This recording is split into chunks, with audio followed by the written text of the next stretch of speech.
இந்த வீடியோவில் எதை பற்றி பார்க்க போகிறோன்னு பார்த்தீங்கன்னா ட்ரைலானோட derma ballot and Subhra ballot இது ரெண்டோட டிஃப்ரென்ஸ் நான் உங்களுக்கு சொல்கிறேன்.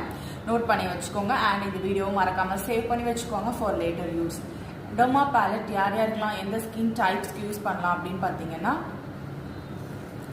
Oily skin to combination and dry ஸ்கின்க்கு யூஸ் பண்ணலாம்.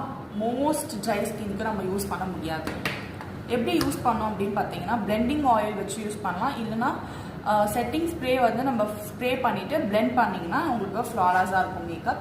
அண்ட் சுப்ரா பேலட் யாருக்கு யூஸ் பண்ணலாம் அப்படின்னு பார்த்தீங்கன்னா ட்ரை ஸ்கின்க்கு யூஸ் பண்ணலாம். மோஸ்ட் அவாய்ட் பண்ணிக்கோங்க, ஆயிலி ஸ்கின்க்கு மோஸ்ட்டாக அவாய்ட் பண்ணிக்கோங்க இந்த சுப்ரா பேலட். அண்ட் இந்த டிப் உங்களுக்கு பிடிச்சதுன்னா லைக் பண்ணுங்கள், ஷேர் பண்ணுங்கள், கமெண்ட் பண்ணுங்கள். மறக்காமல் என்னோட பேஜை ஃபாலோ பண்ணிக்கோங்க. அண்ட் நீங்களும் என்னோட 7 days ப்ரொஃபஷனல் மேக்கப் கோர்ஸில் ஜாயின் பண்ணணும்னு நினச்சிங்கன்னா கீழே தெரியிற நம்பருக்கு கால் பண்ணி உங்களோட சீட்ஸை